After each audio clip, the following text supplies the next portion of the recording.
ప్రభు ఇస్తున్నాడంటే దాని అర్థం ఆ వాగ్దానాలన్నిటిని మన జీవితంలో ప్రభు నెరవేర్చబోతూ ఉన్నాడు. పక్కన వాళ్ళని తడిమి చూసి చెప్పండి, ఇట్లా వాళ్ళని తట్టి చెప్పండి, దేవుడు వాగ్దానం నెరవేర్చబోతున్నాడు చెప్పండి. వాళ్ళని చూసి వాగ్దానం దేవుడు నెరవేర్చబోతున్నాడు. నీకు ఇచ్చిన మాటలన్నిటిని దేవుడు నెరవేర్చబోతున్నాడు. భూమి ఆకాశాలు గతించిన కూడా దేవుని మాట గతించవు. దేవుని మాటలు గతించవు. దేవుని మాటలు గతించవు. హల్లెలూయా. ప్రార్థన చేసేటప్పుడు వాగ్దానాన్ని చేతపట్టి ప్రార్థించాలి. ఆమేన్.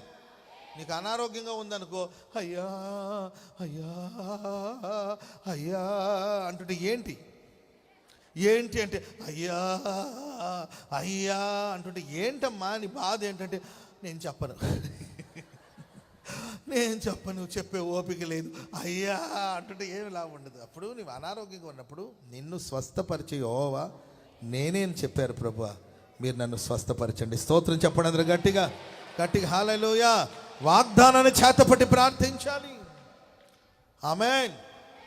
నీవు అనారోగ్యంగా ఉన్నప్పుడు ప్రభువా నీ రెక్కల నీడలో ఆరోగ్యం ఉందని చెప్పారు కదా, నీ రెక్కల నీడలో ఆరోగ్యం ఉందని చెప్పారు కదా, నేను నీ రెక్కల నీడలో శరణజొచ్చి ఉన్నాను, నీ రెక్కల నీడను నేను ఆశ్రయించి ఉన్నాను,